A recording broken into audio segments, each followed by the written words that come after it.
Let's turn now to Arash Aramesh, who is a national security and foreign analyst. He comes to us via Skype from San Francisco, California. Ari, thank you for being with us. I want to ask you first, how does this military exercise by Iran impact the growing tension between the U.S. and Iran? Well, two factors. First of all, Iran controls a very large part of, has a very long coastline, both in the sort of Sea of Oman and especially the Persian Gulf. If you look at the Iranian military structure, you will see that it is the IRGC, the notorious Islamic Revolutionary Guards Corps, that control that body of water, the Persian Gulf and the Strait of Hormuz, with a significant chunk of global oil gets shipped through every day. So this military exercise is an IRGC-led exercise. Secondly, it comes pretty close to the presence of international vessels in the Persian Gulf. And also, it is coming at a time when tensions, at least rhetorical tensions, between the U.S., her allies, and Iran are pretty high. Not to mention that the Iranian economy has suffered some major blows in the past few months. The value of the Iranian rial has plummeted.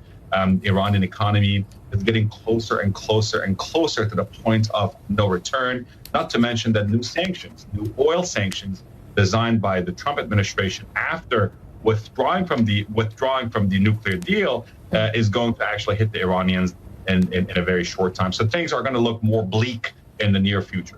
They've threatened this action before. What are the chances you think Iran would actually block the strait? Well, I've always said that the Iranian government, the Islamic regime in Iran, it might be homicidal, but it's not suicidal. But again, at some point, we've got to see if they lose their train of logic and they stop thinking rationally and behave rationally. Now, they know that closing the Strait of Hormuz, while it might impact global shipping or oil shipping and prices, it's not going to be the end of the story. The U.S. Navy can clean that out within a matter of hours, if not days. But it will create it will have a major impact on what's going to happen to Iran. The U.S. forces are not going to just allow any regional player to just shut down a major shipping vessel or major shipping artery. And then that would also give all the more legitimacy for military action. Now, I think Iranians know that's a bluff, and they know that's sort of a measure of last resort. But if they do go ahead and try to block the Strait of Hormuz, that is in fact a major act of hostility, which will not go without an answer from the global community. Yeah, elaborate on that. The U.S. Defense Secretary said if it were blocked, the U.S. would expect a regional response to open it. You just said the U.S. would clean it out. What might that look like, and what countries would be involved? Well, it would be led by the United States, first and foremost. The French, the British, the Dutch, the Australians, they all have naval presence in the Persian Gulf.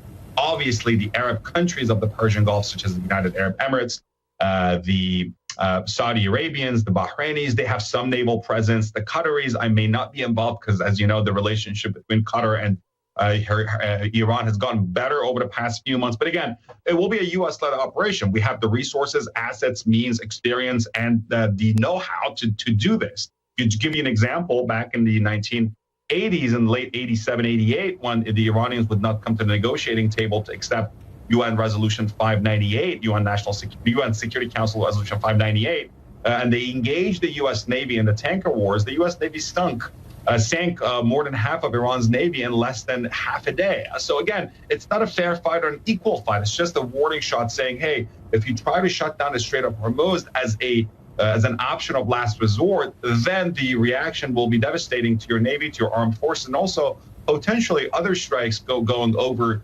other targets of value over Iran. But again, what countries will be involved? Yes, as countries I mentioned, but it will be led, most of the heavy lifting will be done by us. And it's the U.S. Navy and her Air Force that have the capability, know-how, and power, and the technology to do it, and the presence to do it.